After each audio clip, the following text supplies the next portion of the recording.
recebe esse nome porque aqueles que acreditavam na justificação pela fé queriam reformar a igreja, queriam que a igreja voltasse a pregar essa doutrina.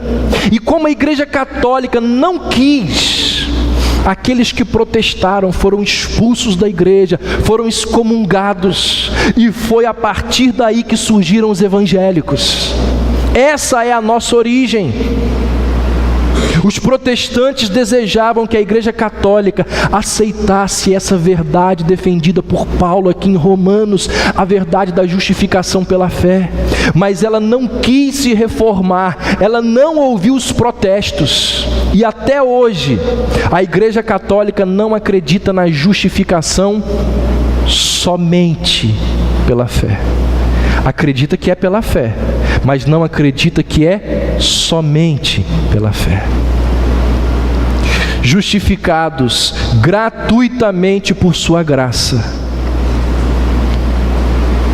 Mas aqui nós temos um problema muito sério, que é trabalhado pelo apóstolo Paulo aqui no texto. Porque justiça significa dar a cada um o que cada um merece. O que é fazer justiça? É dar a cada um o que cada um merece. Isso é justiça. E essa é uma das principais acusações que são feitas contra os calvinistas quando se quer atacar a doutrina da predestinação. Isso não é justo. Gente, salvação não é questão de justiça. Salvação é questão de graça. A pior coisa que um ser humano pode pedir a Deus é que Deus faça justiça. Porque se Deus é justo, como que Ele pode justificar pecadores? Se Deus é justo, como que Ele pode considerar justas pessoas como Jeffrey Dahmer, um assassino em série nos Estados Unidos, que era canibal? Matou, cortou, congelou e comia partes do corpo de mais de 12 pessoas. Foi descoberto, preso, na cadeia se converteu e disse: eu mereço a pena de morte, eu preciso pagar pelos meus pecados, mas depois da cadeira elétrica eu estarei no céu, porque Cristo me salvou. Como que Deus justifica pessoas como Jeffrey Dahmer? Deus chega para assassinos, para estupradores, para petroleiros, para professores, para comerciantes, para pastores. E Deus diz assim para todos eles: eu não vou tratar você como você merece, porque se eu fosse tratar você como você merece, você estaria condenado ao inferno. Mas eu vou lhe perdoar, eu vou lhe considerar justo. Mas como assim? Onde está a justiça nisso? O justo seria Deus nos punir pelos nossos pecados, pelas nossas iniquidades. O justo seria Deus nos dar o que nós merecemos.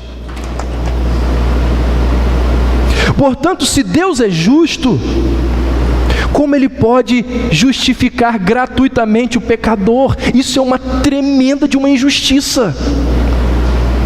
Imagina o governador do estado chega lá em Bangu 1 e concede um indulto para um assassino. Mas o que ele fez? E o que esse homem fez? E as vidas que ele retirou? e os sofrimentos que ele causou em tantas pessoas, e os crimes que ele cometeu, as famílias que ele destruiu. Quem que vai pagar pelo que ele fez? Quando nós assistimos a um telejornal e ali nós ouvimos as notícias de corrupção, de impunidade, quando nós vemos e ouvimos os desonestos se dando bem, brota em nós uma indignação, uma raiva, que é consequência do nosso senso de justiça. Mas se nós que somos depravados temos um senso de justiça, como que Deus, que é santo, pode justificar pecadores? Depois de dizer que somos justificados gratuitamente mediante a sua graça, olha o que Paulo diz no verso 24 e 25. Somos justificados gratuitamente mediante a redenção que há em Cristo Jesus, a quem Deus propôs no seu sangue como propiciação mediante a fé. Então, para entendermos como Deus pode justificar o pecador, Paulo nos diz que nós temos que atentar, perceber, lembrar dessa palavra propiciação. Essa palavra propiciação é uma referência à tampa da Arca da Aliança.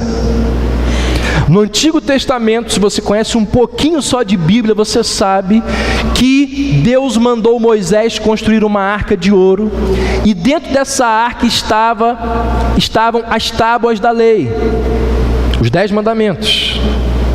E aquela arca, ela era colocada no mais íntimo do templo, no interior, no lugar chamado Santo dos Santos. E somente o sumo sacerdote, uma vez por ano, no chamado Yom Kippur, no dia da propiciação, era ele que entrava no santuário, levando o sangue de um cordeiro sem mácula. E onde é que o sacerdote jogava esse sangue? Em cima da tampa, em cima do propiciatório. E diz a Bíblia que naquele ato do derramamento de sangue, Deus se propiciava, Deus se apaziguava, Deus se reconciliava com o seu povo à vista do sangue derramado. Naquele ato do derramamento do sangue, a ira divina que estava direcionada para o povo, ela é retirada do povo, porque a culpa tinha sido removida. Alguém tinha sido morto pelos pecados. No caso, o cordeiro inocente. Então Paulo utiliza a mesma palavra, propiciação, para se referir a Jesus Cristo. Paulo diz que Jesus é o propiciatório com base no qual Deus justifica o pecador. Paulo nos diz que ao morrer na cruz, Jesus estava derramando o seu sangue como propiciação diante de Deus. Paulo nos diz que a cruz foi o grande altar, onde o sacrifício pelos pecados dos eleitos estava sendo oferecido a Deus. A imagem do que acontecia no dia da purificação é muito esclarecedor aqui. Por quê? O propiciatório, ele tapava a lei. A lei não podia sair dali. Uma vez por ano, o sangue do cordeiro era aspergido, lançado sobre a lei. Qual é a mensagem que está sendo transmitida aqui? O que os judeus acreditavam?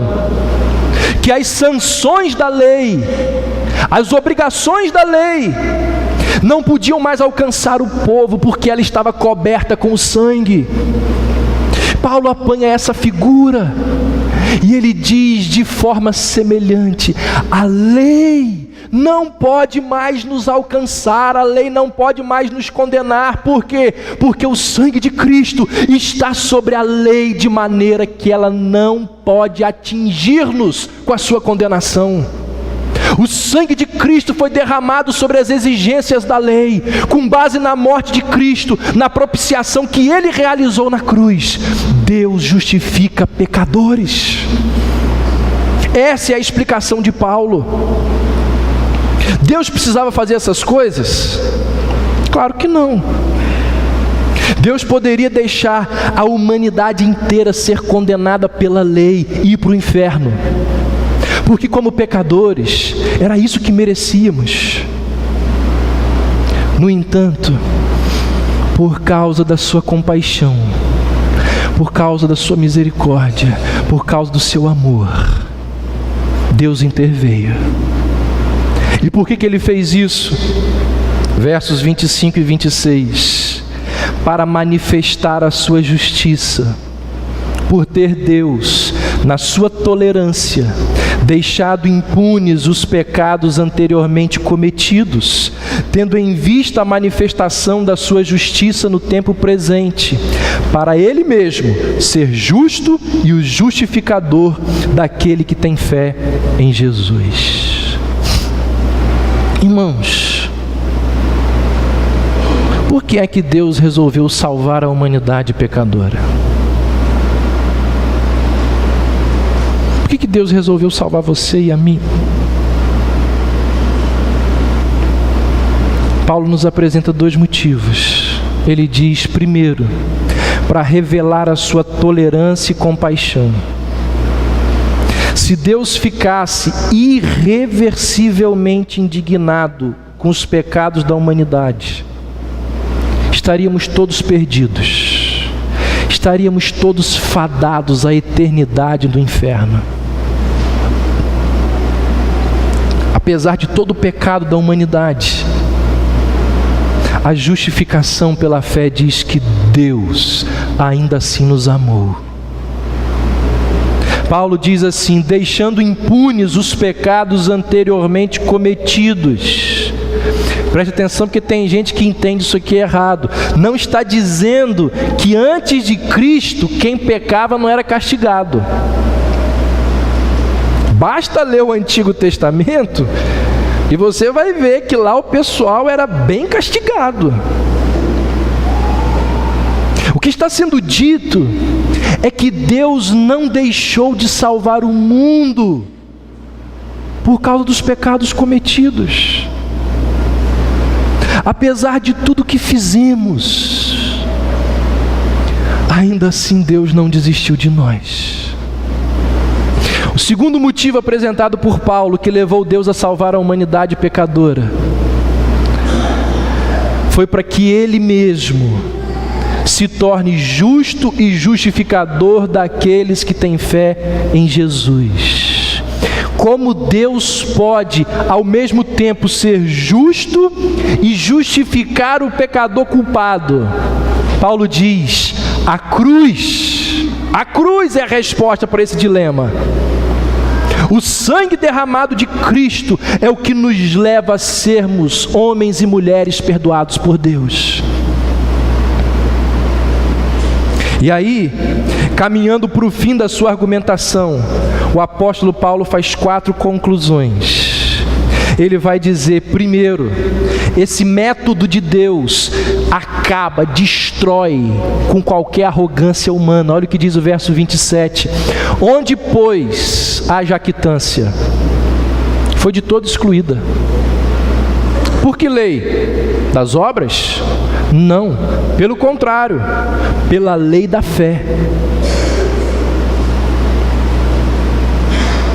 O que é jactância? É você bater no peito e dizer: eu sou bom, eu mereço, eu sou diferenciado, eu sou o tal. Jactância é a pessoa gloriar-se daquilo que ela não é. É a pessoa ficar vaidosa com algo que não lhe pertence. Paulo diz: o Evangelho ele acaba completamente com a jactância de qualquer pessoa. Mais um argumento para nos mostrar que nós não contribuímos com nada na nossa salvação. Porque se contribuíssemos, poderíamos ter orgulho da nossa parte. Meus irmãos, no céu não existirá ninguém dizendo: eu cheguei aqui porque mereci. No céu não vai ter uma pessoa dizendo: eu contribuí com Deus na minha salvação. Paulo diz: todos pecaram, todos carecem da glória de Deus. Paulo diz que somos justificados gratuitamente, por sua graça. A salvação do começo ao fim é uma ação de Deus. Não existe glória nenhuma para o homem. Ao homem compete apenas receber pela fé, agradecido. Por que as pessoas, as religiões, o clero, a Igreja Católica odeia essa doutrina? Porque não existe espaço para isso aqui de glória ao homem. É tudo de Deus. E será que você entende por que é que no mundo hedonista, narcisista, como o nosso, cheio de vaidades, essa doutrina é tão negligenciada? Percebe porque os líderes que gostam de ser estrelas não pregam essa doutrina? Entende por que é que as religiões que valorizam e se mantêm com títulos, com cerimônias, com indumentárias, não pregam justificação pela fé? Porque na justificação pela fé é todo mundo igual. Não tem essa de melhor ou pior, é tudo pior. Na justificação pela fé é o homem dizendo: eu dependo de ti, do início ao fim, para me salvar. Paulo diz: onde está a jactância? Ele diz: na justificação pela fé, ela é completamente excluída. Não existe jactância. A segunda conclusão de Paulo, verso 28: concluímos, pois, que o homem é justificado pela fé, independentemente das obras da lei. Ele já tinha dito isso e aqui ele está reforçando a ideia. É impossível, ninguém será justificado por seus esforços em guardar a lei. Terceira conclusão, versos 29 e 30. É porventura Deus somente dos judeus? Não o é também dos gentios? Sim, também dos gentios, visto que Deus é um só, o qual justificará por fé o circunciso e mediante a fé o incircunciso. Paulo nos mostra que judeus e gentios são justificados da mesma maneira.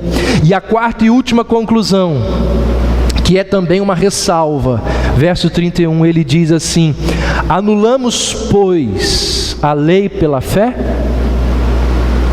Não, de maneira nenhuma. Antes, confirmamos a lei.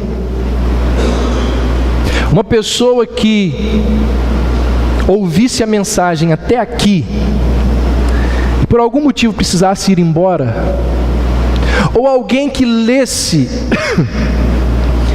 o que Paulo escreveu até o verso 30 e não tivesse acesso ao que ele escreve aqui no verso 31, essa pessoa poderia dizer assim: então vamos jogar os 10 mandamentos fora, porque nós somos salvos pela graça. Paulo diz: você não entendeu nada, você não compreendeu nada, não foi isso que eu disse. Eu estou dizendo que nós não somos salvos pela lei. Mas eu não disse que a lei não tem importância. Eu jamais disse que a lei não possui um propósito na vida cristã. Quando nós somos salvos pela fé, disse Paulo, nós estamos confirmando a lei. Estamos confirmando o que a lei diz. Ou seja, você é um pecador perdido, você é culpado e você vai ser condenado. E quando nós somos salvos por graça, por intermédio da fé, nós estamos confirmando o veredito da lei. E a partir de então, a lei se torna o caminho da gratidão. Misericórdia recebida é santidade desejada. Os reformadores diziam que uma das funções da lei era ajudar-nos a agradar a Deus. Esse Deus que me justificou gratuitamente, esse Deus que me impediu de ir para o inferno, como que Ele fica feliz comigo?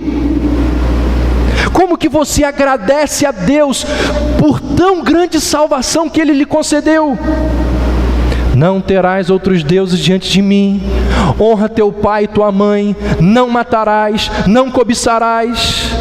Você quer agradecer a Deus por algo tão grandioso que Ele fez por você? Guarde os 10 mandamentos.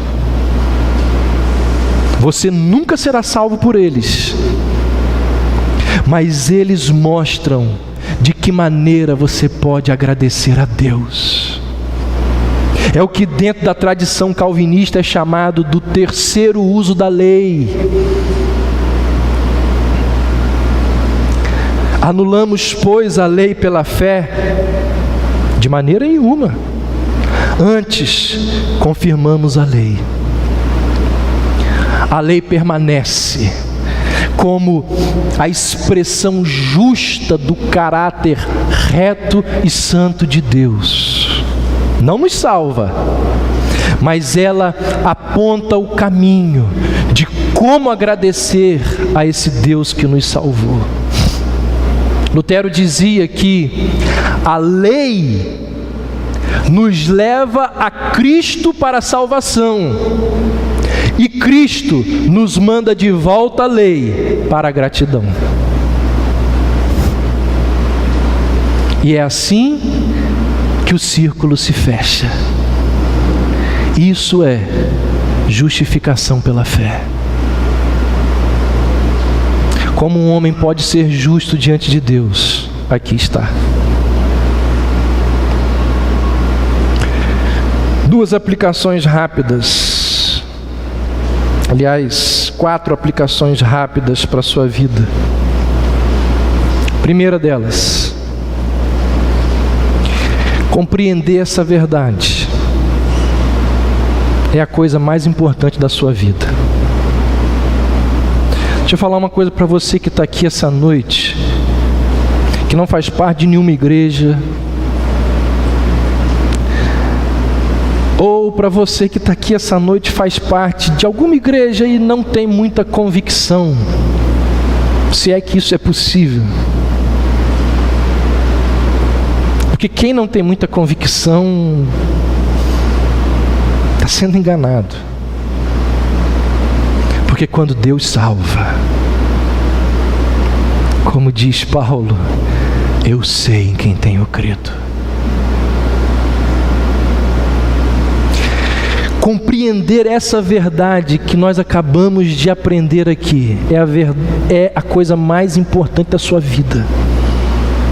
Não existe nada na sua vida mais importante do que compreender essa verdade. É muito mais importante que os seus estudos. É muito mais importante que a sua profissão. É muito mais importante que o seu casamento.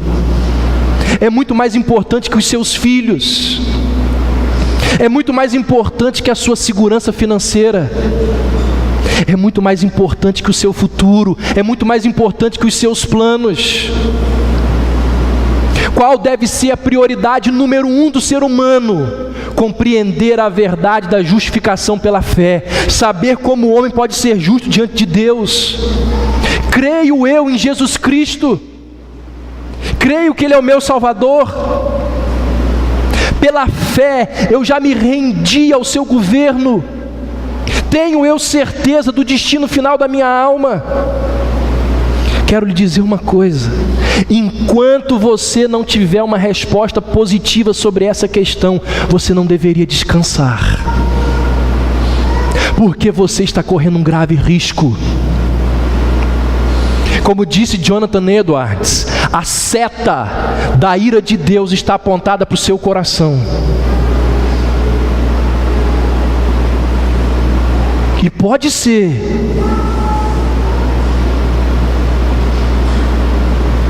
que Ele solte. Por isso você precisa clamar e pedir a Deus para que você encontre respostas, para que Deus ilumine o seu coração. Você precisa buscar a Deus incessantemente, até que a sua alma encontre descanso nessa doutrina, até que você encontre paz e tranquilidade de que os seus pecados foram perdoados, até que você tenha certeza de que a lei não vai mais condená-lo ao inferno, até que você saiba que foi justificado gratuitamente por esse Deus que perdoa pecadores. Segundo, essa doutrina nos mostra que não existe pecado tão depravado, não existe vida tão depravada que a graça de Deus não seja capaz de transformar. Eu jamais tenho a intenção de diminuir a seriedade e a gravidade do seu pecado. No entanto, o Evangelho é a manifestação do poder de Deus para pecadores e não para pessoas certinhas. A graça divina só é oferecida àqueles que reconhecem a monstruosidade dos seus pecados. Não existe pecado tão terrível que a graça de Deus não seja capaz de contornar. Terceiro, em meio ao sofrimento, essa verdade é um porto seguro, é uma âncora, é uma das maiores e melhores bases das Escrituras para nos dar consolo. No meio da maior dificuldade que o cristão possa enfrentar. Hoje de manhã nós falamos sobre isso. No meio das nossas provações, no meio das nossas angústias, no meio dos nossos problemas que parecem não ter fim, o cristão pode virar-se e dizer: é tudo provisório, é tudo passageiro, porque Deus tem reservado uma eternidade de bênçãos, Deus tem reservado uma eternidade de felicidades para todos aqueles que Ele justificou pela fé. Apegar-se a essa doutrina traz consolo, traz esperança, traz estímulo na hora da angústia. Quando tudo parece dar errado, nós podemos nos agarrar e nos consolar. Deus me justificou, e o que eu estou vivendo aqui não é para sempre, isso vai passar, e um dia eu estarei no céu, onde nenhuma lágrima mais vai existir. A nossa vida ela pode estar um caos, mas nada nesse mundo é capaz de alterar o meu estado de justo diante de Deus. Nada nesse mundo é capaz de mudar a minha justificação.